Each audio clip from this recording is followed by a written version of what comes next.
Over the last year, the Iraqi army, slowly but surely, has been battling Daesh to recapture major cities from the group.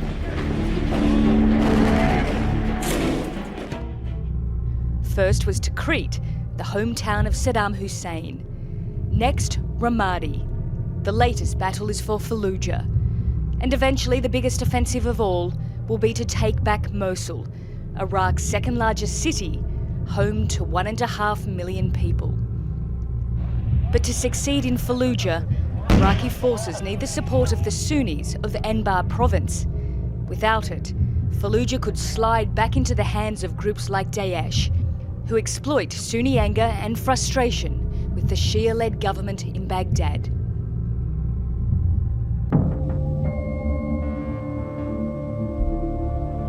Iraq has been here before. In 2005, when the Al-Qaeda insurgency was tearing the country apart with suicide bombings and attacks, a coalition of Sunni armed groups rose to Iraq's defence. They were called the Awakening Council, or Sahwa. They're also known as the Sons of Iraq. The US paid them to fight, and at its peak there were 100,000 fighters.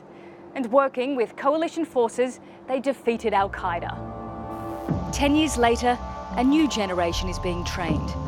This time the enemy isn't Al-Qaeda, but Daesh.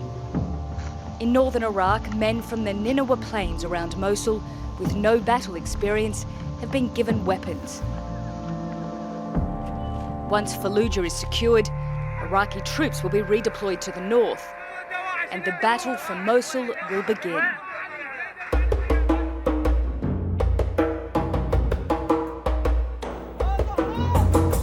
There's one more major group to be reckoned with in Iraq, and that's the Popular Mobilization Forces, or Hashd al-Shabi.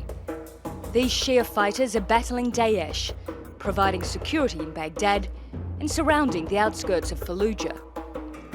They were established by Shia clerics a week after Daesh stormed into Iraq.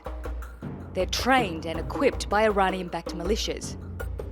However, Amnesty International has accused them of human rights abuses, carrying out revenge killings against Sunnis after liberating towns and villages from Daesh.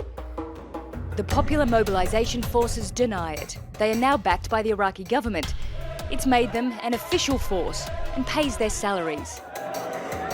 As the influence of the Hashd al-Shabi grows, Iraq's battlefield is becoming crowded and ever more complicated. Nicole Johnston, The Newsmakers.